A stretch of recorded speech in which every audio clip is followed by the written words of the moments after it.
We are going to work, we're going to work the whole back side of our bodies, but we're going to use the sacrum as the hub for the focus of today's work. So your sacrum is, in some traditions, called the mother bone, and partly it is because this bottom part helps support the baby in utero. And then if you've given birth, you understand what it feels like when that has to get pushed out of the way for a vaginal birth. So that the baby literally has to push the sacrum back to make room for themselves to come out.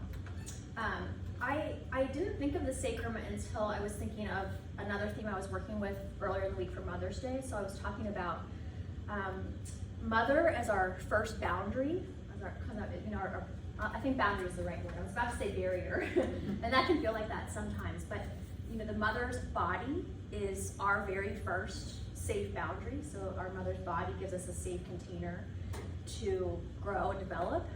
And then as a mom of a 14-year-old, I understand that we also become that kind of first barrier that, as an adolescent, we really push against, right, to try to find our sense of self. So then I made that correlation to the sacrum, and that's what we're going to work on today. And as I was getting today's class together, I was just thinking about how, for a lot of people, the sacrum really is something that we take complete for granted. We don't even give it a second thought until one side of our low back hurts. And it's usually once we've pushed it too far, right? So it's, the theme I'm working with is really to pay attention as it always is in yoga. But where are our boundaries, and where are maybe those boundaries working to protect us and keep us safe for the time being, and where maybe is a boundary a place to kind of push against and to expand potentially our capacity. So when I'm talking about the sacrum today, the way I'm going to focus on the sacrum today is all the muscles that attach to the sacrum, and I'm not going to name them because there are so many, and if you're interested, you should definitely go look it up. But you can pretty much understand that at every single angle of the sacrum, there's a muscle attachment to it. So we're going to work primarily in the hips, and so you've got, I think there are about 12 little tiny muscles that will connect like sacrum and tailbone to pelvis, and then all the way out to the outer upper thigh bone. So we're going to work in that area, and then you also have your erector spinae, which are the long muscles that will hook into sacrum and top of pelvis and go in and up. So our primary movements for pelvis that we're paying attention to is going to be the rocking movement that we have, where the pelvis actually rolls around the acetabulum, the outer hip, or this inner hip. And then also to understand that your sacrum also does a tiny little rocking movement, which is called nutation and counter nutation. It's small, but because these two pelvic bones are independent, sometimes when the sacrum tips forward or back, it can actually tilt and it gets jammed up on one side or another. So while pigeon pose is the pose that a lot of people go to when they're feeling hip tension and discomfort, they want to stretch it, that actually can aggravate the SI joint if you have an SI joint issue. So what we're working on today is we're going to work to try to take pressure off the sacrum. So this mother bone that does all this work, we're going to try to take pressure off her by letting her just kind of relax and hang out and be steady. And then we're going to work the hamstrings, which connect back down here, and they counter the erector. So we're going to try to work on all these muscles that center around the sacrum to try to help that sacrum get some pressure taken off. Sound good? Okay, we're going to start laying down, so you can come lay down on your back.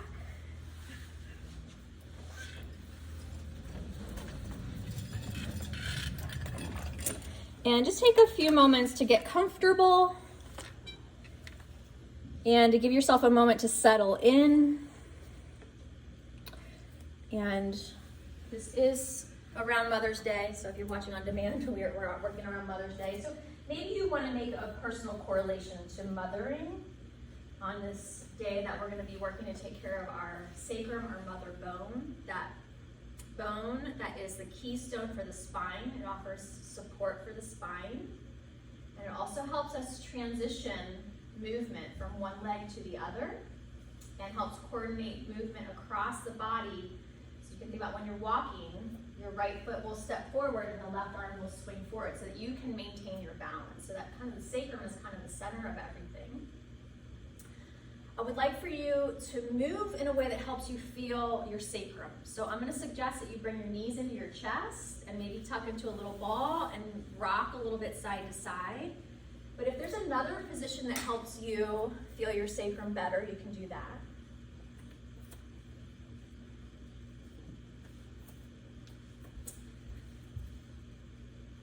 And then go ahead and bring your feet to the floor with your feet wider than hip distance apart, knees are bent, and just do a little bit of windshield wipering, let your knees rock side to side.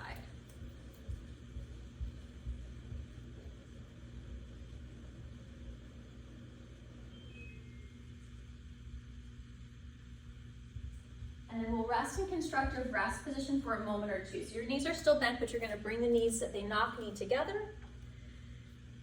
And that's gonna, when we do that position, your legs are in a slight bit of, the thigh bones are in a slight bit of inner rotation, and they're dropping into the midline. And when we do that, it's gonna widen the space at the back of the sacrum just a little bit. So that is one way we can take some of the pressure off the sacrum, this constructive rest position. The upper thighs are rolling slightly inward, which means there's a slight widening in the lower back. And then if you would, bring one hand to your heart and one hand to your belly, or just in that region, wherever you can kind of rest comfortably. And breathe into your belly, your body, your heart.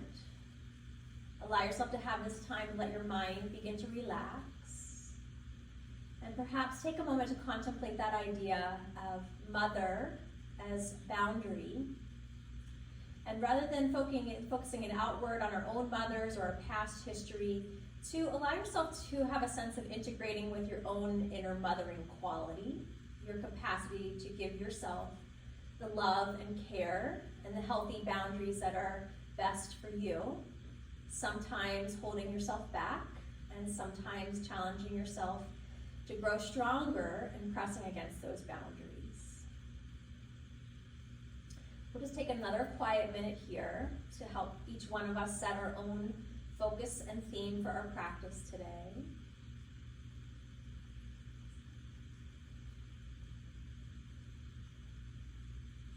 Because mother was a boundary, it can also trigger some certain feelings of discomfort at times. Maybe we feel the loss of our mother. Just take a moment to be with any emotions that have arisen because of the focusing in on mother quality. See if now you can clear them just a bit, and again, reconnect with that sense of inner mother for yourself. Connecting to your inner child, your inner mother, and your inner current personality. All right, everyone, let's stretch out long. Reach your arms over your head and stretch your legs down long. Stretch your body. Take a couple of good full deep breaths. Feel yourself expanding against boundaries, stretching out. And then hug back in to the boundary of your body, pulling everything in nice and tight. Knees hug in, head and shoulders can lift up if you like. Do that one or two more times at a pace that feels good for you. Opening and closing, expanding and contracting. Gently activating your muscles, toning them on the contraction and lengthening them on the extensions.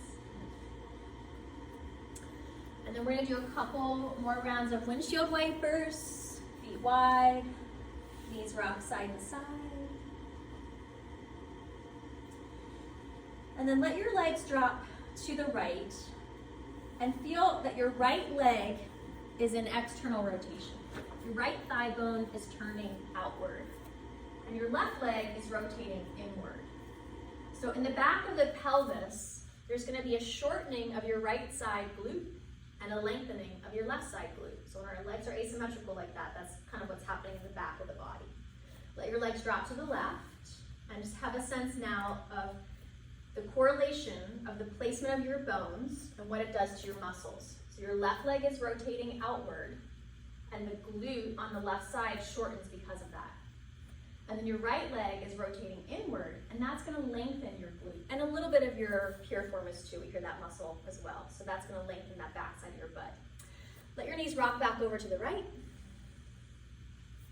Come on up to Lakshmi's cross. So you're coming up onto your right forearm.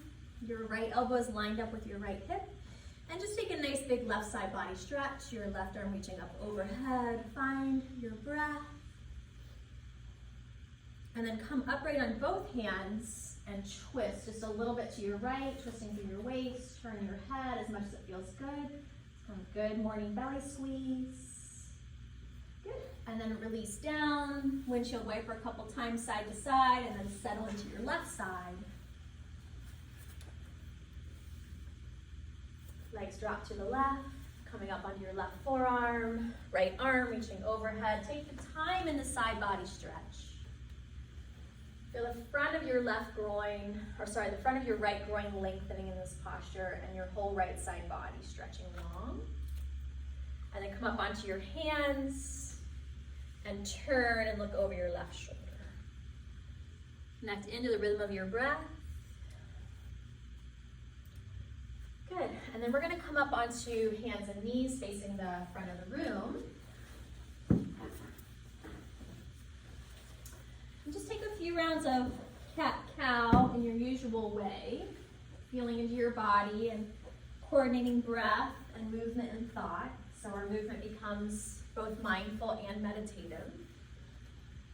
And then as you're moving back and forth, think about the actions I talked about of the pelvis, how the pelvis tilts forward and back, and what's happening is it's rolling around the pivot point of the acetabulum, your upper inner hip bone, the ball of the hip bone.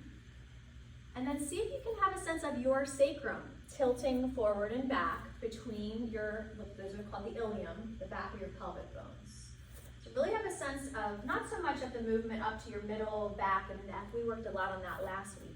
But focus in on, see if you can feel your sacrum tilting, and understand that there's also kind of a little pivot point right there where the sacrum nestles in between the pelvic bones. It's a very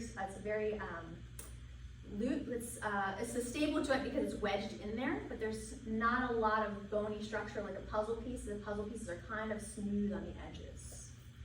All right, good. Let's come to downward facing dog next, and just give yourself a moment to feel into your body, to connect with your breath, let your mind settle, and just move in whatever ways feel good for you. And you might move into that pedaling action where you bend one knee and stretch the other leg straight.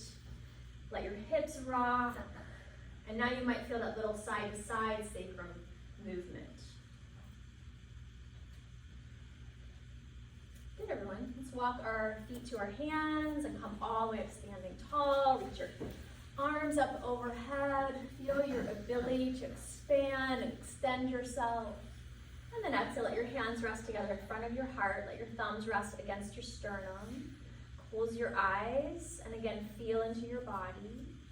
Allow yourself to feel the placement of your feet and make any small adjustments that will help you feel more balanced between your right and left foot, the inner and the outer edges of your feet, the balls and the heels of your feet. Make sure that you're not locked out anywhere, that your knees are gently soft. With your exhale, release your hands down, look down at your feet. If they're asymmetrical, place them more symmetrical. And then inhale, sweep your arms up and look up. And exhale, sweep your arms down and look down. And then feel free to keep going and just move your arms in whatever angle you prefer. And as you're doing that little bit of a bow from your pelvis, you can also bring some spinal rounding and arching into the play. Feeling the boundaries of your body in relationship to the core of your body. Good, stretch up tall, and then we'll just waterfall all the way down. Bend your knees, hinge at your hips, pour your heart, your head forward and down, hands come to the ground. Keep your knees nice and bent so that your pelvis can tilt. And remind yourself that that tilting is happening where the ball fits into the socket of the pelvis. And then, see if you can think of that tilt of the sacrum and tilt the top of your sacrum more forward and down. And that means the bottom of the sacrum and the sitting bone the top of the sitting bone will lift just a little bit. Extend your spine nice and long and forward.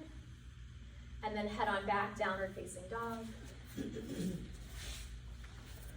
Good. Hinge forward to plank. You can be on your feet or your knees for this first one. We'll pause and hold for a moment. Have a sense of feeling the integration of all the parts of your body, encouraging them to all work together. Exhale, let it be a nice slow lower. Come all the way down to your stomach. Stretch your arms overhead, your toes back behind you, lengthen your body. And then come on up into a Sphinx pose. You choose the height, so the closer your arms are toward you, the higher you'll end up. Close your eyes, relax your legs. With your eyes closed and your legs relaxed, see if you can have a sense of whether they are rotating inwardly or outwardly. So we do a lot of leveling them off on purpose in this practice. I want you to take a moment just to kind of feel your natural tendency if you can. And then notice if the feet are wider than hip distance or closer together than hip distance. Okay, now when your big glute muscles contract, when they tighten up and shorten, the leg will go out to the side and it will rotate outward. And so a lot of what we want to do when we release the hip is we want to bring the leg inward and have it slightly rotated inward. So bring yourself to that position if it wasn't already. And then bring your forehead to the floor. Slide your hands back for cobra. Press down through your kneecaps and down through your pinky toes. Root your tailbone down without over squeezing your outer butt muscles. So the pelvic floor muscles work, but the outer butt muscles are a little more relaxed. And then glide your heart forward and curl up into your cobra. Now, last week we did a lot of work on keeping the back of the neck long, so I think it helps if you kind of try to reintegrate some of the themes in subsequent weeks. Good, everyone exhale, lower down. Press back to your choice, downward facing. So child, puppy, or downward dog. You choose. At any point in time throughout the practice, you can rest or move a little more.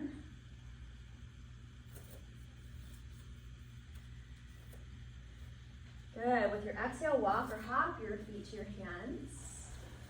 And come standing tall. Arms reach up overhead. And exhale, let the hands rest down together in front of your heart. Close your eyes. Connect to the rhythm of your breath. Let there be a softening into the boundary of your own body. That you have this sacred temple space that is just yours for this lifetime. Allow yourself to have a sense of softening into it and to honor it for what it is, despite any boundaries that you might feel like it has or that it places on you. Just to take a moment of gratitude for that thing that we tend to take for granted. And then perhaps extending gratitude for those things we take for granted into a bigger field. Just reminding yourself of maybe where you want to send a little love and attention to in the days to come. With your exhale, release your hands down, breathe and reach up, look up, stretch big, and then exhale, waterfall down. Head on back, downward facing dog. Check your hand placement and your head placement, so ears in line with arms. Hinge forward plank. Exhale, slow, lower. Maybe you'll hover in chaturanga this time. Sweep forward and up into a nice controlled cobra. Legs straight back, your sacrum space wide open. Good. Head back, your choice, downward facing. Child's puppy, down dog. Take a couple of good full deep breaths. We're just going to go through that low vinyasa one more time, hinging forward to plank. Exhale, slow, controlled lower. Maybe you hover. Sweep forward and up, cobra, up dog. Your legs pressing down, your low back wide. Good. Downward facing.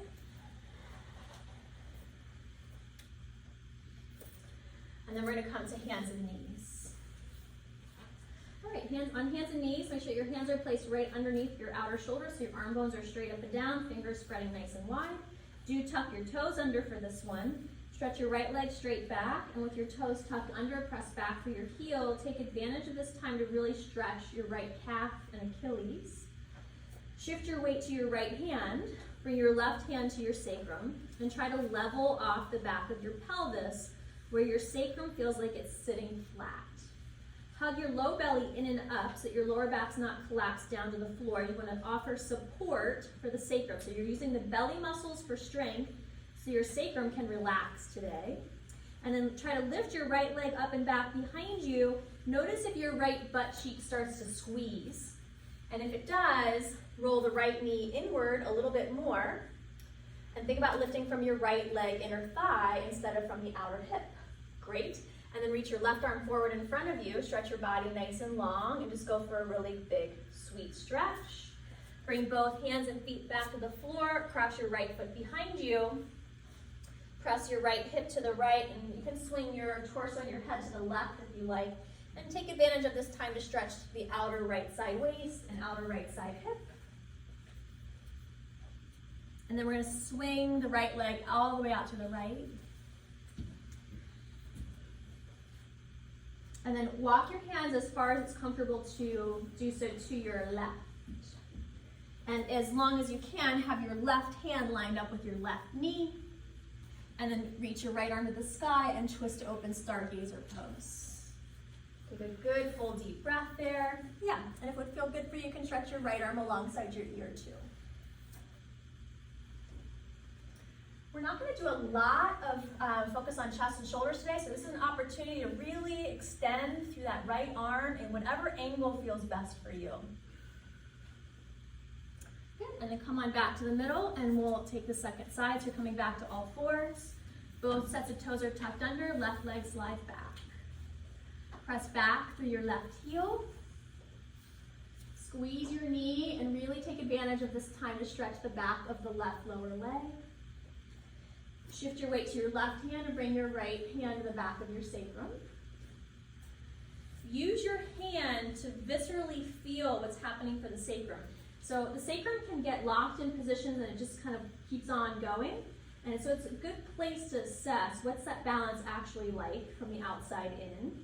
Hug your belly back and then try to lift your left leg without overworking your left glute. So you want to keep the left kneecap rolling to the floor and your middle three toes pointing straight down. And then feel free to extend your right arm alongside your ear if that feels good for you. But let the more subtle action of sacrum level be the most important thing. Good, everyone. Bring both hands to the floor and cross your left foot behind the right. Swing your hips to the left and look over your right shoulder as much as it feels good. Smooth and steady with your breath. Being a good mother to yourself this morning. Come on back to the center. Take your left leg out to the left. Walk your hands to the right. Ideally, that right hand lines up with the right knee and the left arm reaches up. And you're just looking to extend through that left arm. That's the main priority here, as well as the side body stretch. You can move your arm in any direction. We'll hang out here for a couple more breaths. Really let yourself feel into your body. What does your body need from you today?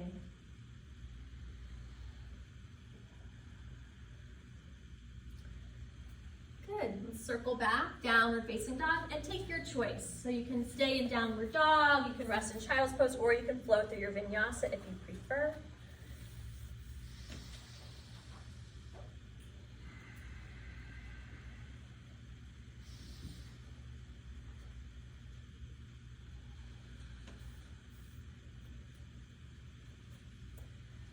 Let's hinge forward to meet each other on our bellies and come on up to Sphinx Pose.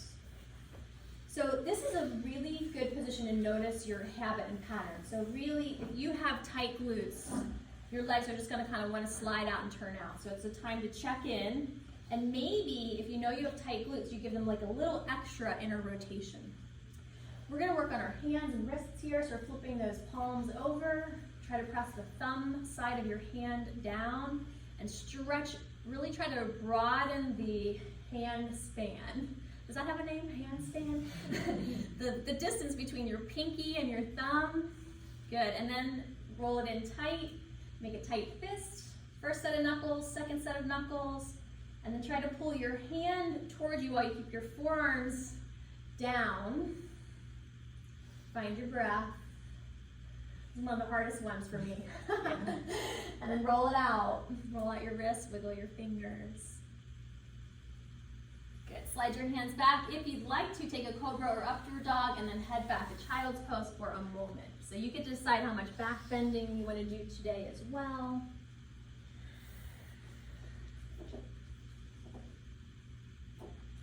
All right, so in child's pose, when you're in child's pose,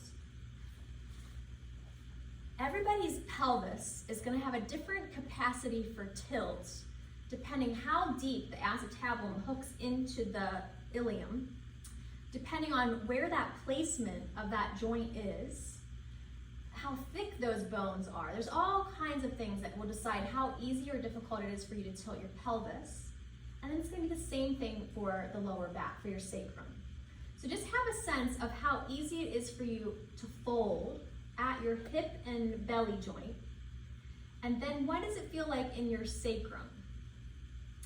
And then see if you can root your tailbone down and pull the top of your sacrum towards your head. So you're just trying to make a little, there's a small joint where tailbone meets sacrum. So we're trying to anchor the tailbone down, but pull the sacrum forward. And that's gonna allow us to come into forward folds with a little more ease. Alrighty, we're coming up to kneeling, and we're gonna take a low lunge with the right foot forward. So we'll be here a bit, pad your left knee if you need it.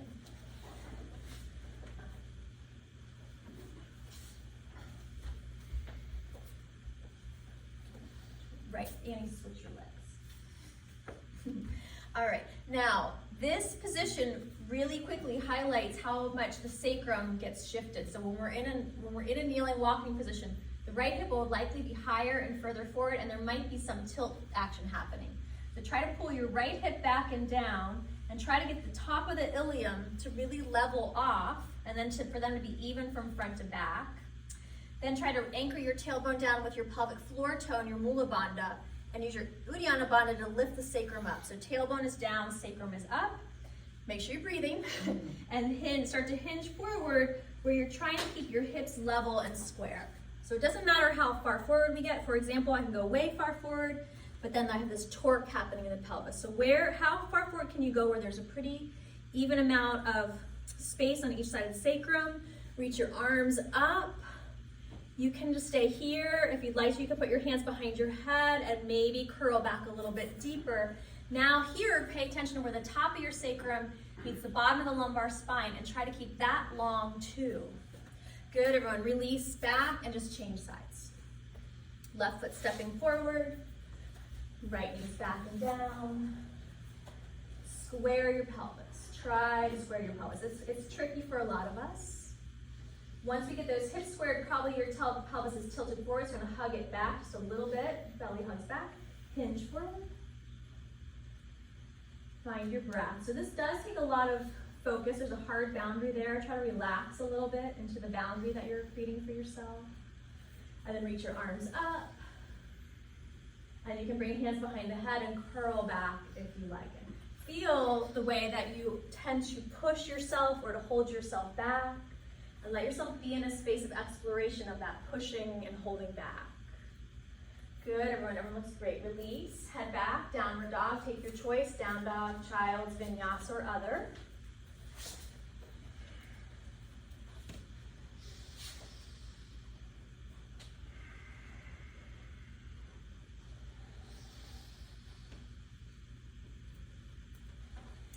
As you're ready, come forward to standing forward fold. And inhale, stand all the way up nice and tall. Let your hands rest together in front of your heart. Close your eyes. Feel into your breath and your body. You can probably feel like this is a pretty structured class today. There's a lot of points we'll be looking to move into and to explore. So now I just want you to take a moment to be a little more organic and free in your body. So for a moment, open your eyes and just place your feet as wide as you like. And then reclose your eyes and just let yourself move around, however would feel good for you. You know, imagine that you are a child, let your inner child come out. No one is watching you, no one's gonna correct you. Have a moment just to feel more free in your body, as long as you're not hurting anybody else.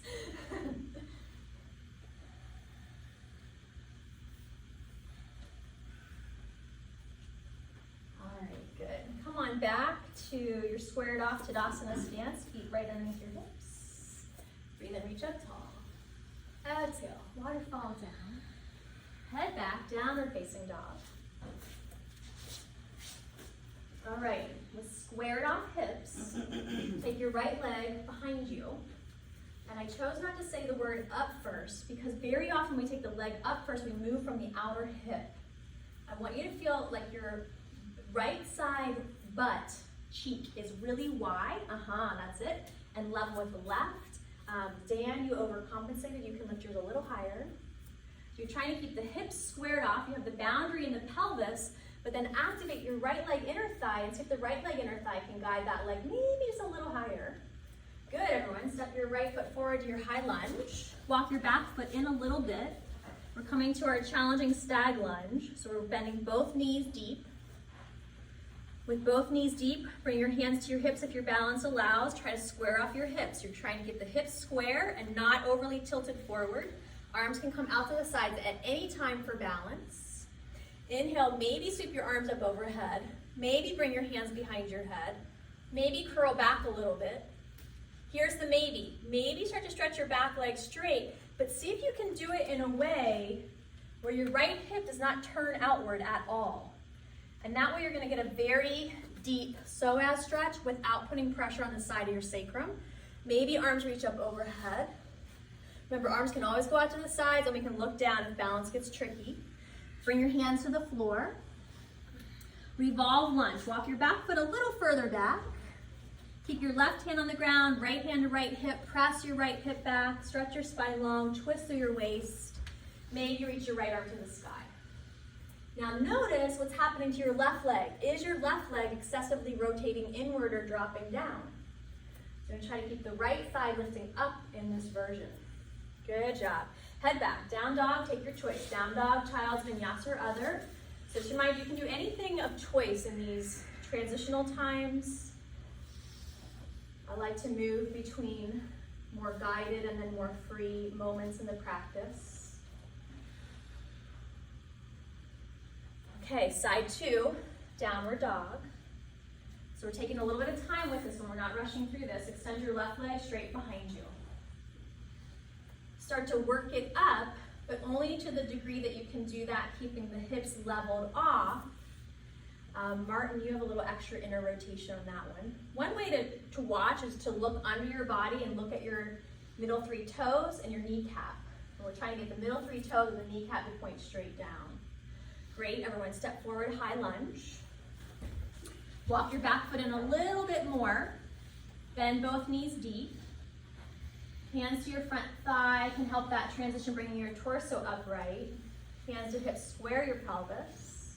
Arms can go to the sides for balance. Soften into your breath. Remember to be kind with your boundaries. Sometimes holding back, sometimes pushing forward. Maybe arms come behind your head. Maybe you curl back. Can you curl back while you keep the tailbone gently hugged under? And then maybe stretch your back leg straight. Try to keep the hips square. Maybe arms reach up. And you just have to play a little bit of where you feel like you can be in this pose where you're not pressuring your sacrum. Good. Bring your hands down to the ground. Walk your back foot back just a little bit. And then rotate. Right hand is on the ground and you're twisting to your left. We still do want to try to keep those hips level. So on this one, the tendency is for the right leg to collapse a little bit down and inward. So squeeze your right leg quad and press the quad back behind you. Good, everyone. Head back, your choice. Down dog, child's vinyasa or other.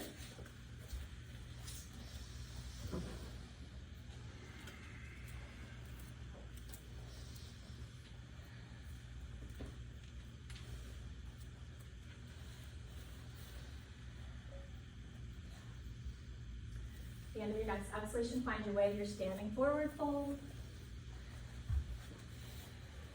And inhale, come all the way upright, standing nice and tall. Let your hands rest together in front of your heart, thumbs against your sternum if you like that variation. Feel into your feet. Acknowledge the warmth that is developing in your body. How that will help to soften your tissues and make them more pliable, make it easier for us to rearrange our bones just a little bit if that is helpful and necessary. I'm thinking of the sacrum really kind of as the center of the skeleton, that keystone for the spine, but also primarily responsible for our ability to shift weight from one foot to the other and to coordinate upper and lower body movement. It is the center of everything, the skeleton.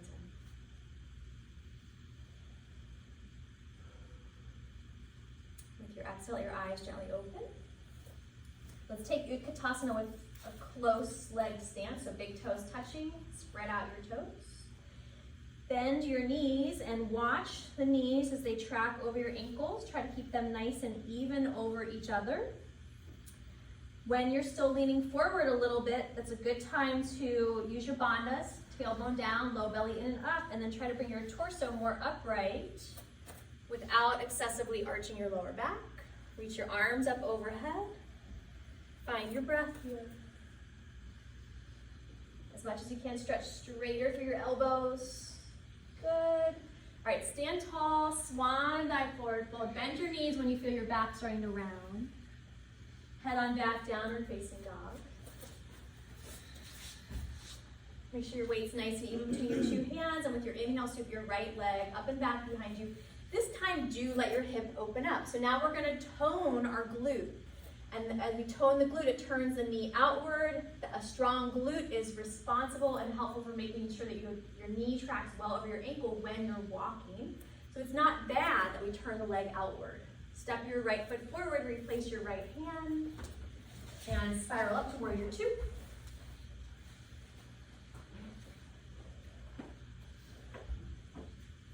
Stretch your right leg towards straight. Okay, everyone, hug your leg muscles on all sides. Lift up tall through your spine, and then let your pelvis pivot around where the thigh bone fits into the ball and socket. So we don't need to keep the body squared off to come into triangle.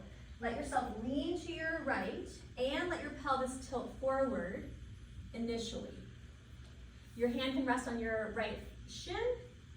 For some of you, it might come to the floor. If your hand is on your shin, just make sure you're not pushing your shin downward. We don't want the knee to be hyperextended. Good. For a moment, we're coming back up. Take a nice deep breath. Really stretch. This is an opportunity to stretch your chest and shoulders, and then come back into triangle, letting yourself pivot. Okay, what tends to happen for people, and more so for women, when we come into triangle, the pelvis tilts forward as we come down. That's a good thing. Now, once you're down there, see if you can bring your tailbone and pull the top of your pelvic bones back a little bit more, so that you're now bringing your lower back into a longer curve and extending longer up through your spine and through your heart and head. Beautiful. Come all the way up, standing tall. Bend into your right knee and arc back, reverse warrior. Exhale, spiral down, downward facing dog. Take your choice there, downward dog, child's vinyasa, or other.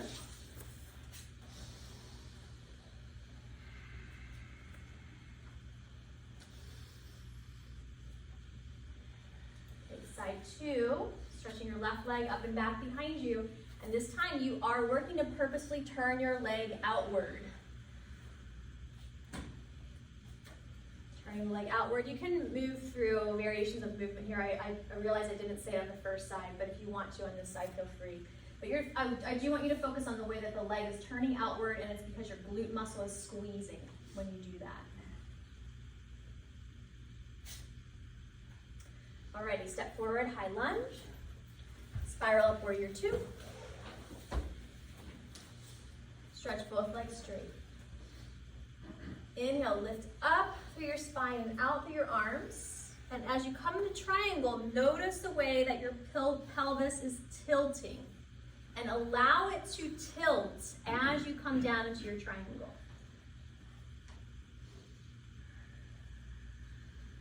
Good, come back up. Take a breather. Stretch a little fuller. Come back into triangle.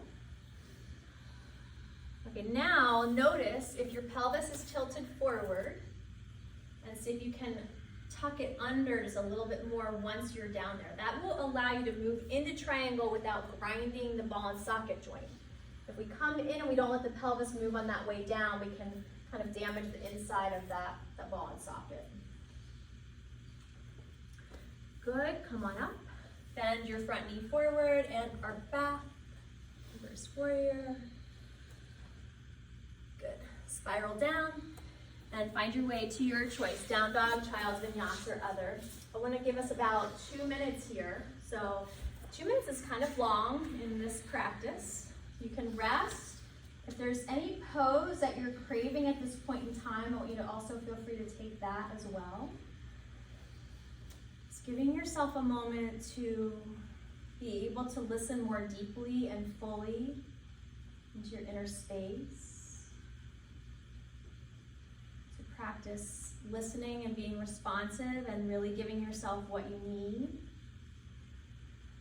Knowing that sometimes that need is to hold back, and sometimes that need is to challenge ourselves, to test our limits, to push a little bit. This beautiful dance of life.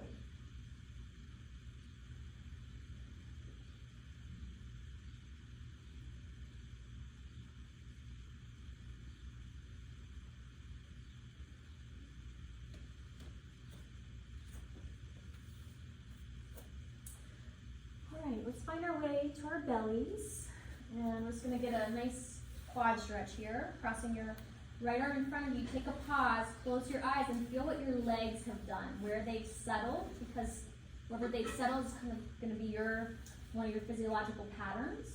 And then if they are wider than midline, and if they're turned out, bring them in just for the sake of being able to open the lower back a little bit more. Bend your left knee. And then reach back with your left hand for foot or ankle. You can use your strap. Try to keep your foot active. So by that I mean your toes spreading. And try to make sure that your ankle doesn't sickle, which is also a pretty common tendency. I think I just gave myself a cramp.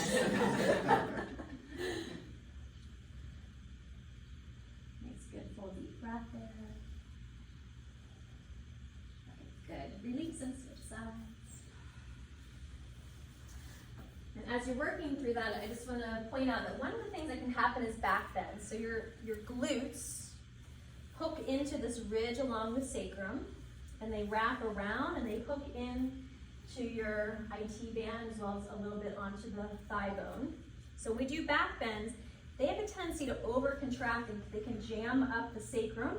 It pushes the sacrum down, and then the top of the sacrum and the bottom of the lumbar spine get jammed up too. So when we're doing our back bends, it's not that we don't want to use our butt at all. We just want to make sure that we're not overworking the top ones. If you keep your tailbone tucked under, that will help that stay more balanced. Okay, good release. So now we get to put that into practice. Makarasana, we're bending both knees. Flex your feet. Push your knees down and think about working your inner thighs so that when you start to curl up into a back bend, you're not coming up because you're squeezing your butt. You're using your arms and your belly to support your sacrum, and you start to come into your back bend. If your feet start to come in and your knees go out wide, you know your glutes are overworking. Good, and we'll lower down. Just take a rest, let your arms cross and your head turn to one side. So you get a passive side neck stretch there.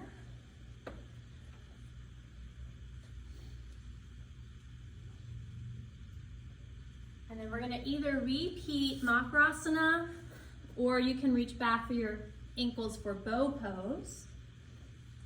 So either your hands are like they were, or you're reaching back, holding onto your outer ankles. Feel how the knees are going to want to flare out. Your glutes are working, so try to squeeze your inner thighs in. Try to keep your knees straight back from your hips. If you're doing bow pose, push your feet back and let the feet pushing back be the thing that lifts your heart up. Let your shoulders curl back.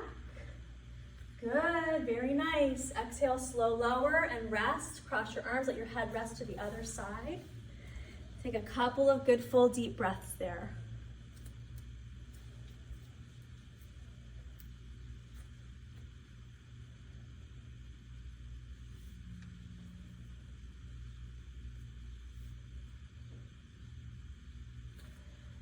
Okay, we're going to find our way to standing. So you can do that in the way that you like. Maybe through a downward dog. Maybe you just want to tuck your toes under and walk yourself on up.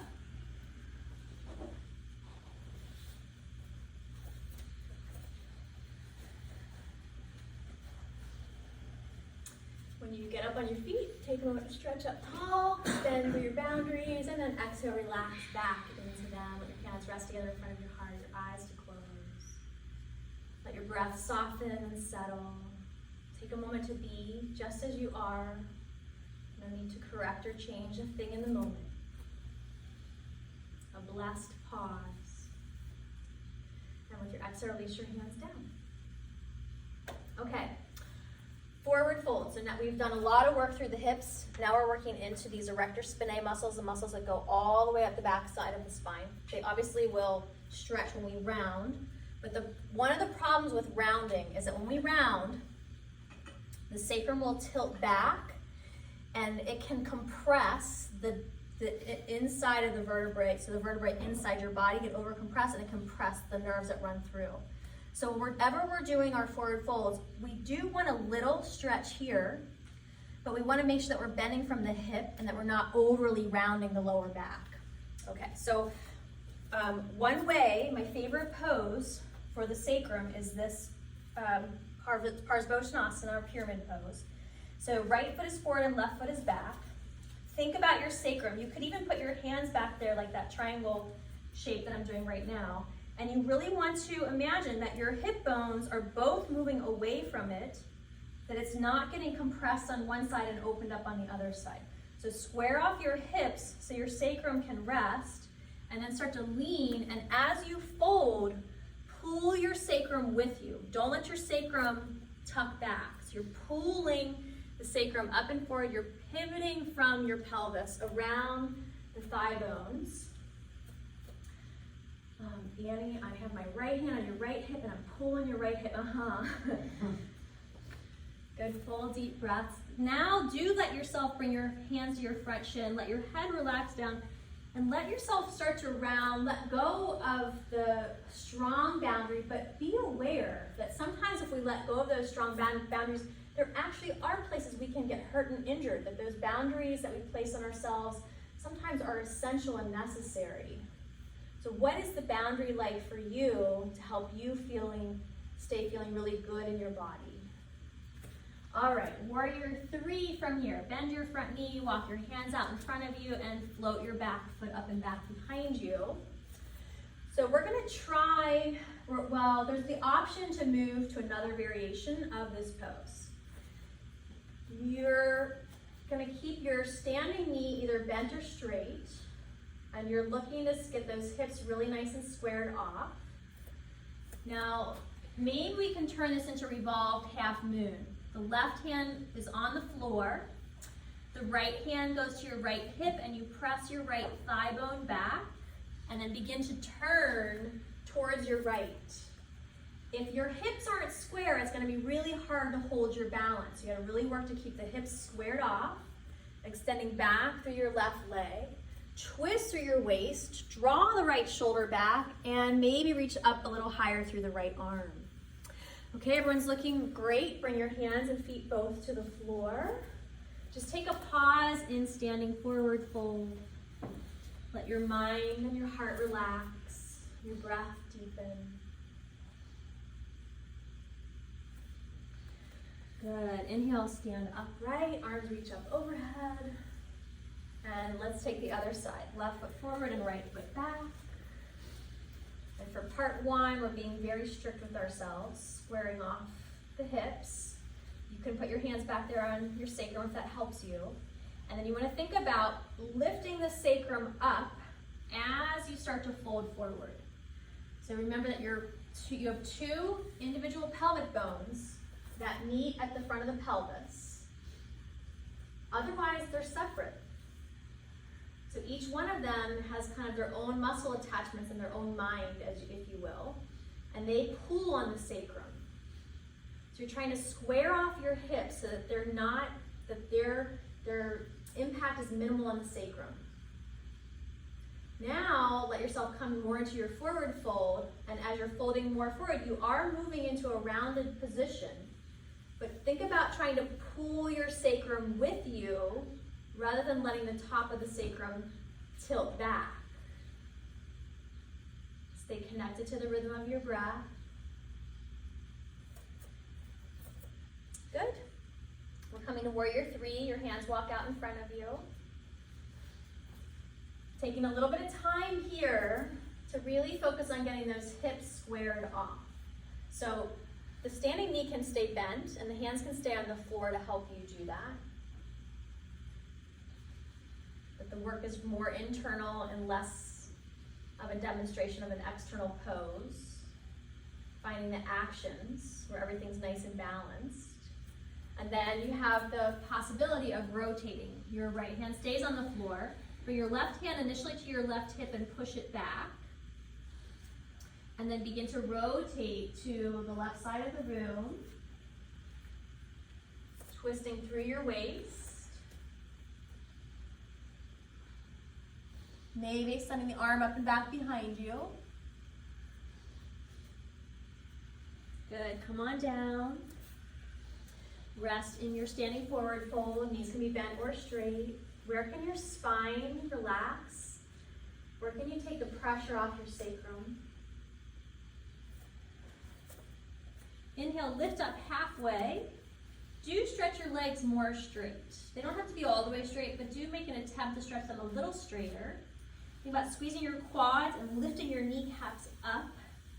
Lift up through your heart and your head. And then again, have a sense of pulling the sacrum forward. Your pelvis is pivoting around the hip socket on the sides. And then you're drawing the low back forward. And then from your hips, hinge and fold in a little deeper. Watch when you start to feel the top of your sacrum pulling to the sky rather than offering itself to the earth. Good, we're gonna come into Malasana here. Take your feet a little wider. Remember, if your knees are turning outward, it's because your glutes are contracting inward. So to the best of your ability for this one, try to keep your knees straight forward so these glute muscles will stretch wide behind you. You can rest in a half squat, you can come to a full squat. And if anyone would like to move to Botanasana, you can come to your arm balance. We're just going to be in squat or Botanasana for another couple of breaths.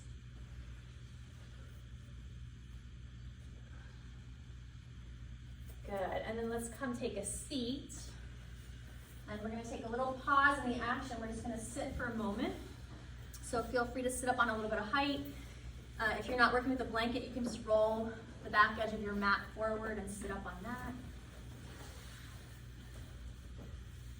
Get nice and comfortable. And then for a moment, close your eyes. Just let your hands rest in whatever position feels good to you.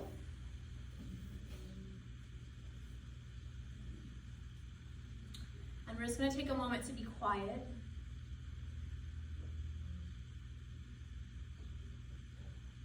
Sacred pause. Notice if there's any tension or clenching or tightening. See if you can let that soften a bit.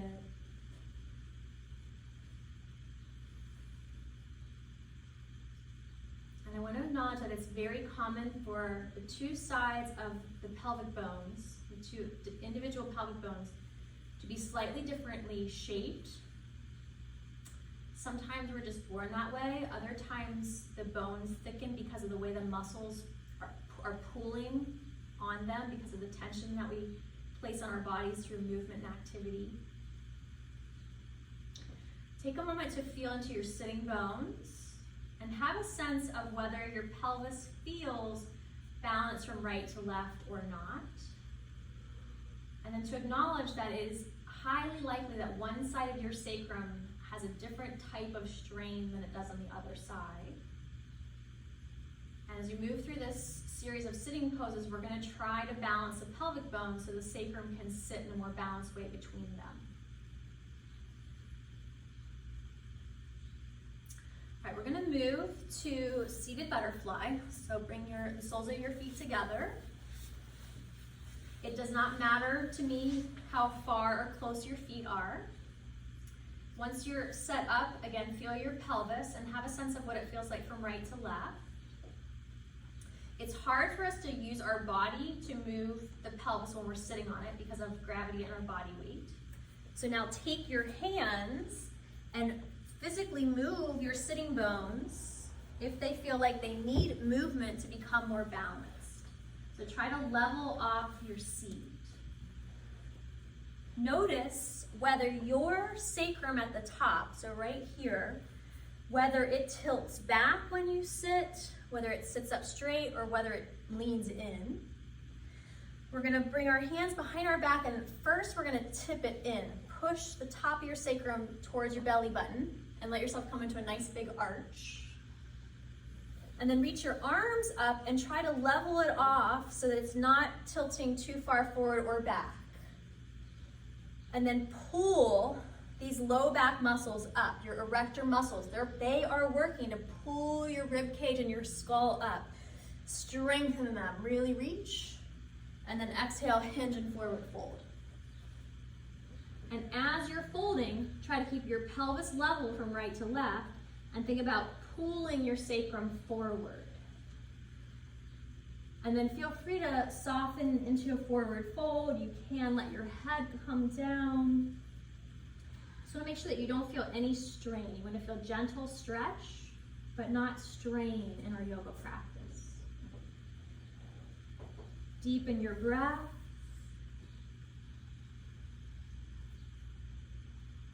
Tap into that nurturing quality that is the archetype of mother, who can be incredibly gentle, but can also be, our biggest taskmaster.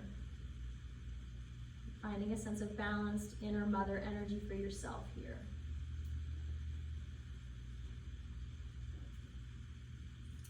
All right, we're gonna come on up, and we're taking Shavasana. So probably in the room it will be nice for all of you out there to turn and face the windows. You can turn whichever way you like.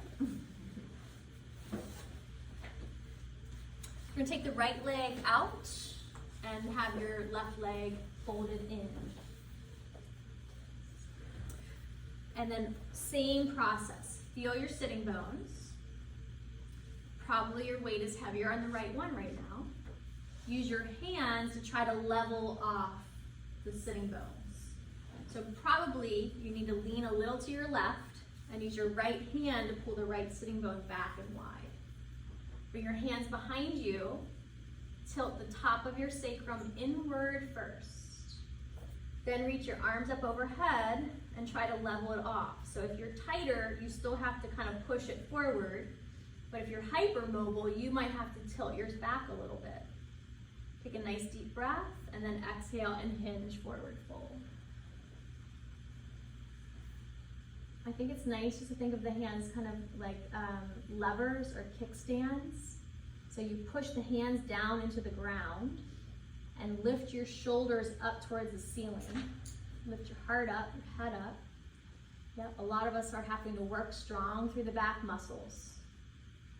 And you're thinking about pivoting at the pelvis, where the top of the pelvis is tilting forward, the sacrum is coming with it.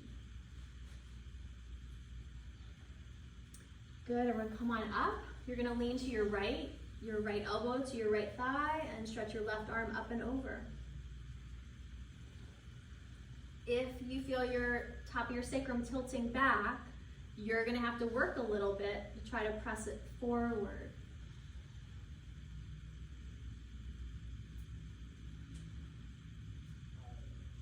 If you're on the more flexible side and you want to bring your left hand to your right foot, you're welcome to do that.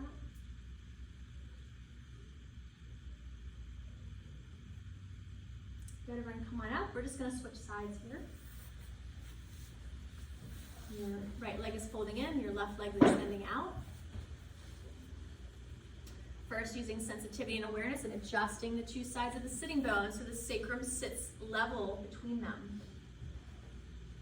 Check in with your extended leg and make sure that it's not excessively rotating out or in, that your kneecap and middle three toes point straight up. Bring your hands behind you, lift tall. Inhale, reach your arms up. Work your back muscles, work those erectors. So the more that you squeeze your middle upper back muscles, the longer the lower back muscles are gonna be able to get. Nice work. Exhale, hinge forward fold. And as you're folding forward, you're gonna keep watching the extended leg, make sure it's not turning outward. or inward. And as you're hinging from your pelvis, you're trying to tilt the top of the pelvis forward. You also want to bring your sacrum with you.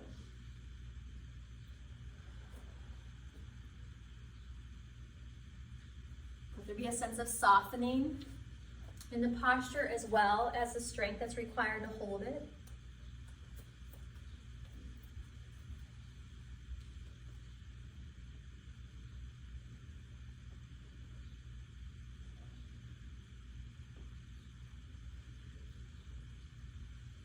Good, come on up and we'll tilt over to the left. Left elbow to left thigh and the right arm reaches up and over. Smooth and steady with your breath.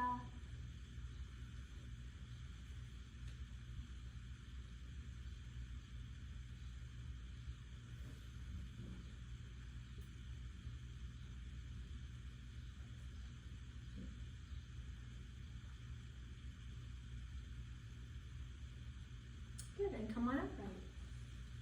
All right, we're gonna point our feet to the front again. And we're in staff pose here, Dandasana. Probably what happens for a lot of us is that the top of the sacrum and the top of the hips too are tilted back. So if you take one hand, grab your sitting bone, pull the sitting bone back, it'll help you tilt that right side of the hip and sacrum forward, and then do the same thing to the left. If you tilt back, sitting up on height is very helpful because it'll help you move from here instead of from here.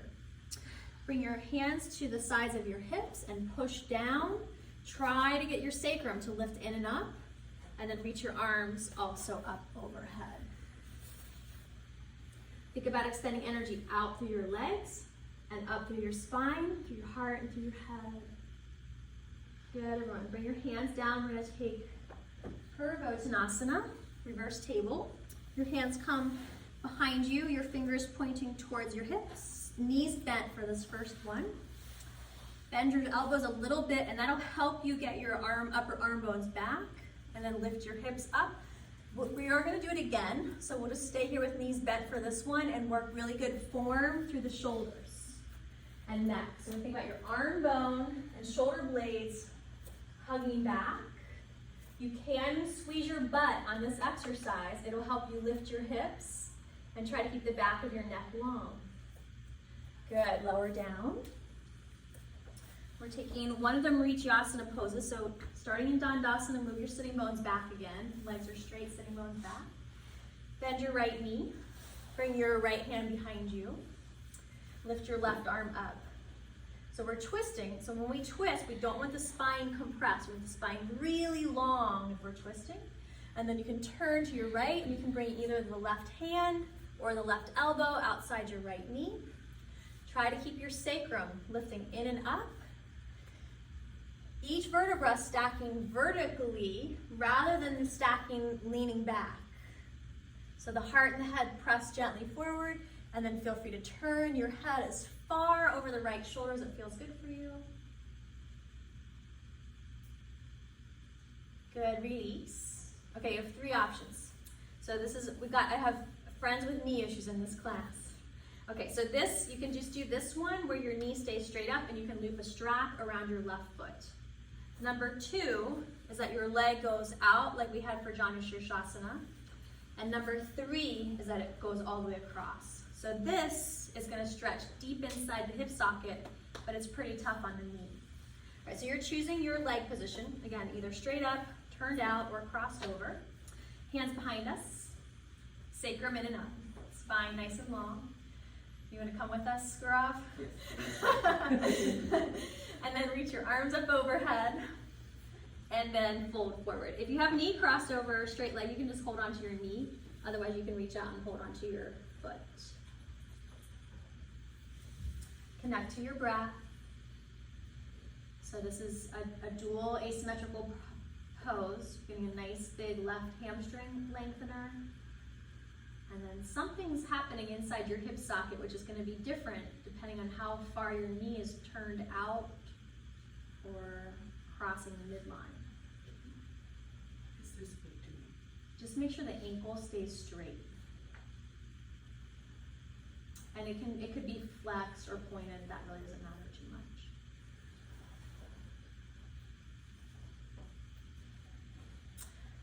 Okay, come on up, and we're gonna do this kind of half wild thing.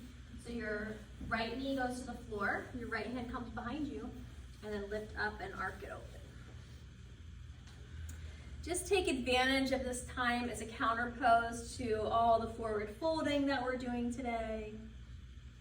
Good, and release down, and we'll take our asymmetrical pose on the other side. So your right leg is forward, and then again, either the knee is pointing straight up to the ceiling, it's rotated out, or it's crossing over. Oh yeah, thanks. Thanks, Jeff. This was a planned one. I don't normally forget the planned ones, but I did today. All right, left hand behind you, right arm up. Big stretch, and then wrap it.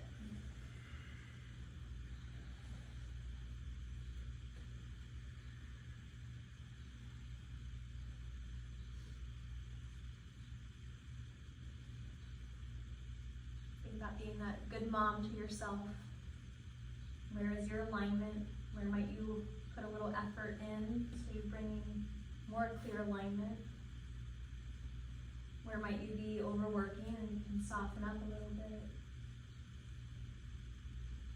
Don't forget to have some fun too.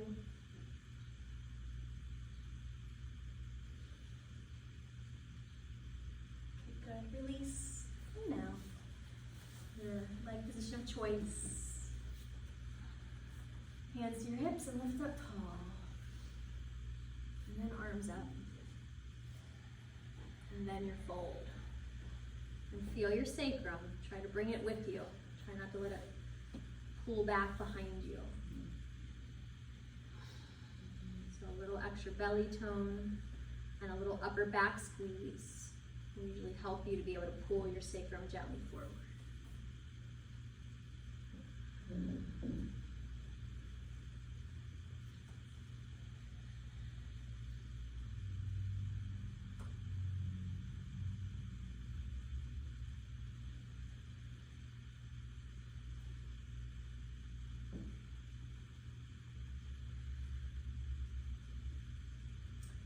Come on up.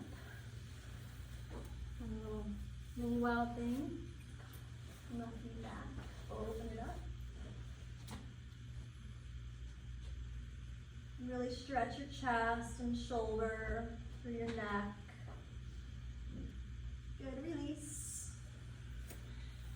And then Botanasana, this time with straight legs if you like. So we're repeating our table, either knees can be bent or legs straight. Hands behind you. Get your arm bones back, and now you can work your glute to your heart's desire to give it the strength that it needs. Good, full deep breaths. Upper back is working, shoulders are working back, your glutes are working, and lengthen your front body open. Good, everyone, come lay down on your back. Oh, actually, I want to rest, and the plan was to rest in child's pose with knees wide, but you can take your pick. So you can rest in resting butterfly or wide knee child's pose. And what I hope that you can feel now is that we really can let the sacrum area rest. Not just the sacrum, but your low belly. And the second chakra is situated here in the bowl of the pelvis, and we could correlate that to the amazing muscle organ that is the womb, this container for life, and that if you anatomically don't have a womb, you can imagine it symbolically this place to hold creative energy of the mother that is asked to be both tender and fierce at times, to protect that which is important, but also to encourage that which is important to grow and find a sense of independence.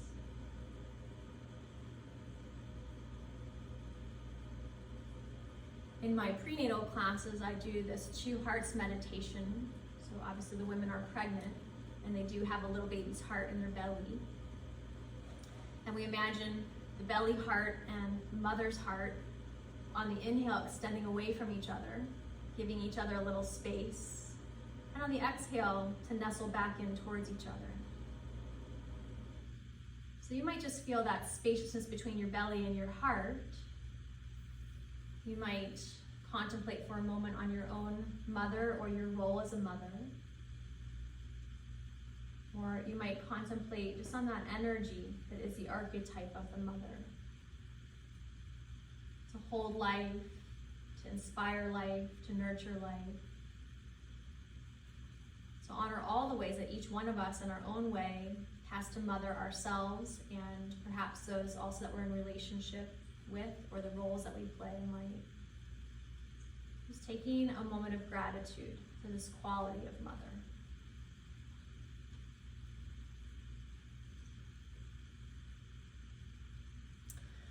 All right, we're going to come into resting pigeon next. So we'll cross the right ankle over the left knee. First part, take your hands to the tops of your thighs and press your thigh bones away from you. Now, your right leg is in external rotation, and this resting pigeon stretches the glutes to some degrees, but more primarily is the piriformis, and that's the muscle that puts pressure on the sciatic nerve. So you're going to think about taking pressure off of the back of your right hip in the moment. Now draw your left leg in closer if you like. And to increase the efficacy of this posture, you want to think about moving your right thigh out and in external rotation. And that's going to work deep into that piriformis. So the more that you can rotate your right upper thigh bone outward, the bringing in close to you stretches your glute. The rotation outward stretches your piriformis.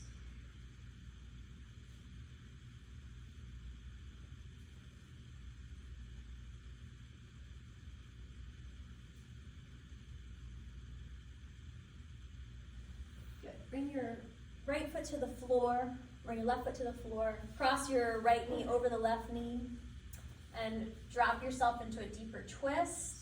Knees are dropping to the left. Take a nice full deep breath here. We're just going to drop in here for a moment. We're going to come back to a pose that works in this area a little deeper in a moment. Feel the way that your right leg is turning slightly inward and crossing the midline. Good. Unwind and rewind the other way. Left ankle over right knee for resting pigeon.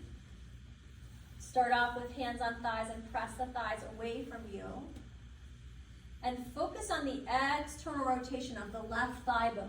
So you're trying to get your thigh bone to turn outward. And that's going to stretch the little muscle that runs across the back of the sacrum to your outer, there's a little knob on the outer left hip. And then draw your right leg inward. And now you're adding the glute stretch. As you bring the legs more inward, you're adding the glute stretch, but you still need the external rotation of the left leg to really lengthen that piriformis. And feel the way that this pose allows you to stretch your hips where your sacrum is level. It's not getting pushed or pulled to one side or the other as it might in pigeon.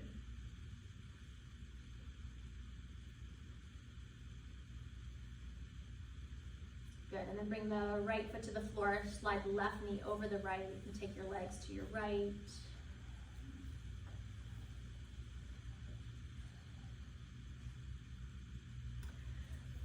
I'm not sure if I mentioned it to the online people.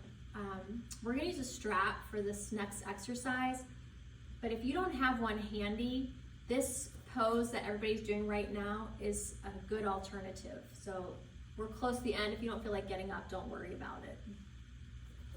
All right, everyone, come on back to your back.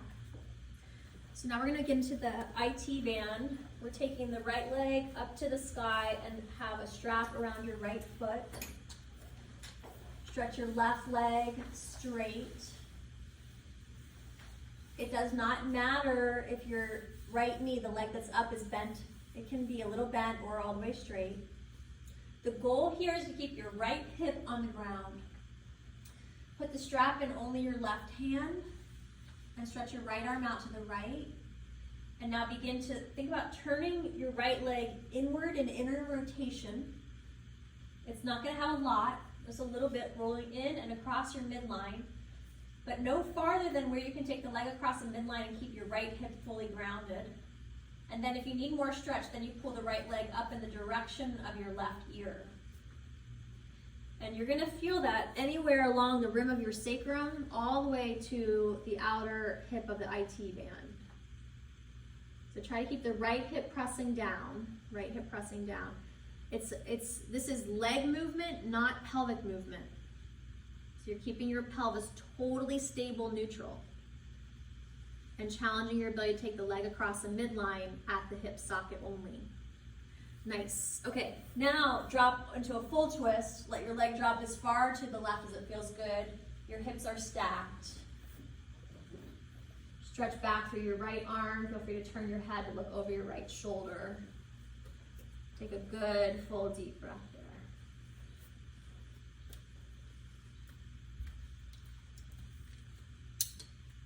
And then come on back to your back. Switch sides. So the left leg is up, the right leg is straight. And you want to try to press the left hip down. So we actually have two downs.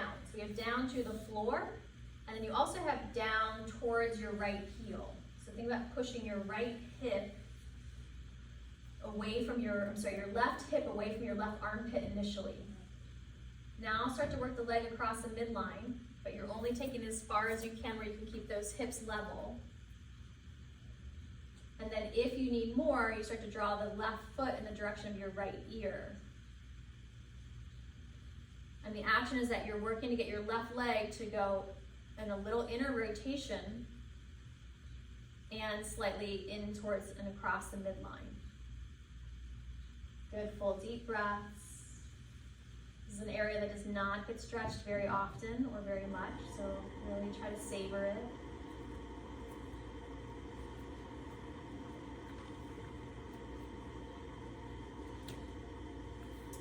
Good, and then drop into the full twist. Let your left leg come as far to the right as it feels good. Left arm reaching back. Look over your left shoulder. A couple of good, full, deep breaths here.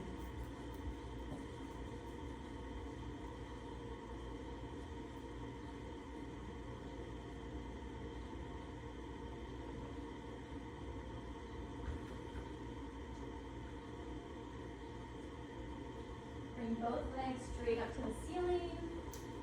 Put your strap around both feet. If you're not using a strap, you can just hold on to the backs of your legs.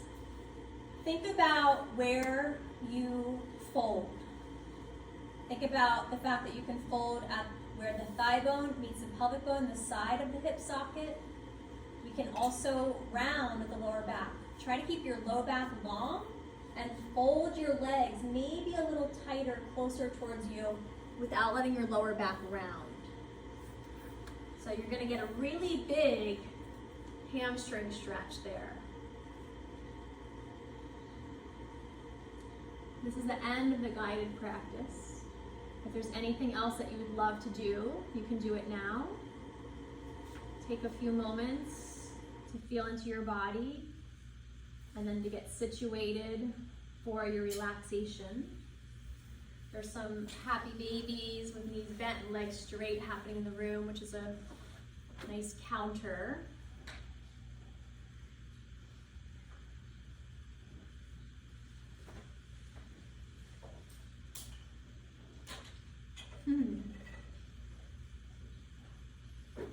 Nice, Ruth.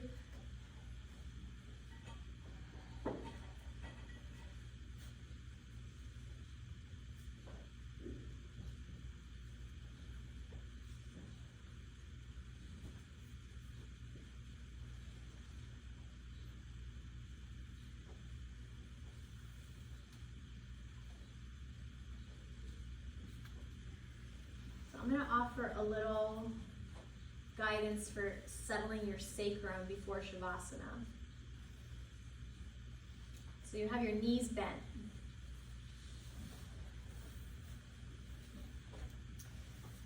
Let your feet just be a tiny bit wider than your outer hip, tiny bit, with your knees slightly rolling inward towards the midline. Take a minute to feel your shoulder blades and get them nice and leveled off. And then lift your hips just about 1.5 inches. Tuck the pelvis under slightly as you squeeze your knees in towards each other. So you have a sense of the sacrum now kind of tucking under and the hip bones widening apart away from the sacrum, your low back curve lengthening. And then right from where you feel pressure on your mid-back on the floor, start to roll down one vertebra at a time. Keep a little bit of belly tone. Think about keeping your sacrum level. Relax any muscle tone through your belly and let your lower back come back into its slight arch if it does that. And then one leg at a time, extend the leg out with the leg turning inward slightly. And then once the leg gets all the way straight, then let it turn outward. And same thing when you extend the other leg, let it be turned inward towards the midline and internal rotation a little bit until it gets straight. And then let it drop, the foot drop outward. And then readjust. Have a sense of feeling nice and balanced between the two sides of your pelvis. Take a nice, deep, full belly breath where you feel your belly and even your pelvic floor expand a little bit on your inhale. And let them relax on your exhale. Imagine drawing energy from your root, the Muladhara, through the Muladhara chakra. Imagine tapping into that energy. And with your inhalation, drawing that energy up through the core of your body to nourish each other chakra that stacks on top of it. Your solar plexus, your heart, your throat, your third eye, all the way up past your crown. Allow yourself to take a moment to feel your connection to our great Earth Mother that is at all times supporting us in all ways. And just take a moment to rest into that support, to that boundary that keeps us safe. And then take a moment to acknowledge all the possibilities that each one of us does have. So yes, we each put our own boundaries on ourselves to fulfill the roles that we play in our lives. And in many ways, they are helpful for us. They are a container for which we can get to know ourselves and find confidence and strength in ourselves. And as we feel more independent in ourselves, hopefully we can also find the capacity to give back. Maybe in small ways, maybe in big ways. And if we've spent a lifetime creating really clear, strong boundaries for ourselves, maybe we might also consider opening those boundaries up a little bit, letting ourselves have the potential and possibility to grow in new ways.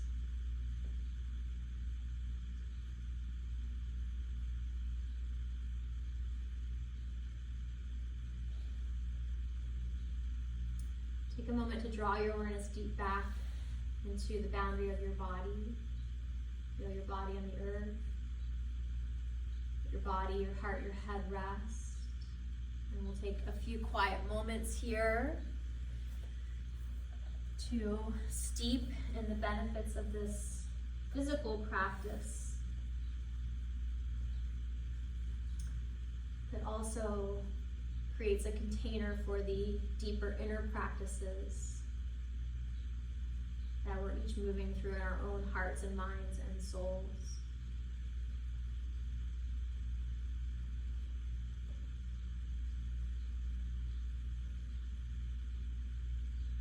Feel free to let your mind wander into happy places if that feels natural. Feel free to let your mind rest in stillness if that's what arises for you. If your mind wanders into a place that feels disempowering, and it is helpful to give your mind a job, to give your mind that container, that anchor for presence.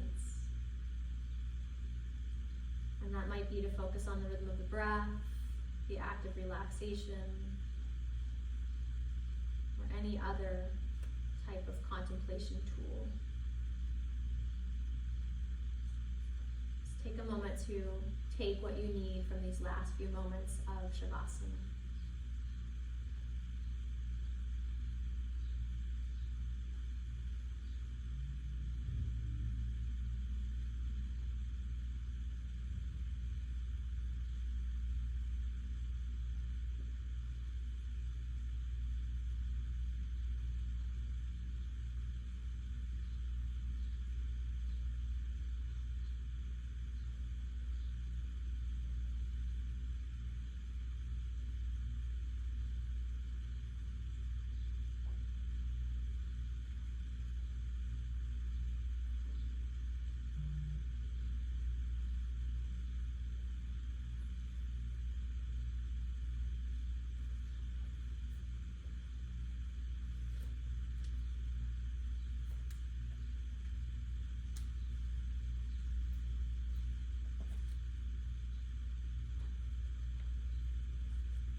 Let your next couple of breaths be very nourishing and cleansing.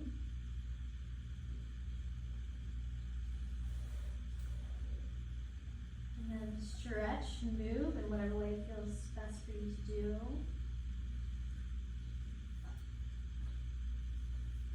We'll meet sitting up. Suggested is to roll to one side or the other and rest for a moment there.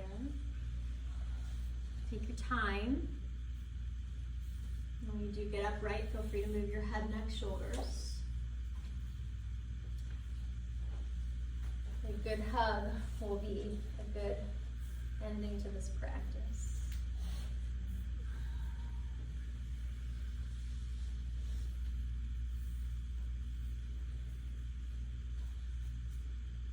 Let's finish with an Om together. Putting your hands together in front of your hearts. Breathing out through your nose.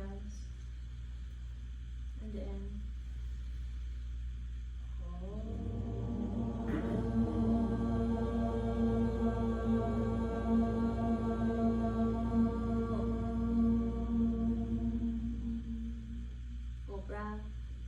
bowing head to heart, taking a moment for an intention or an offering of prayer if you like.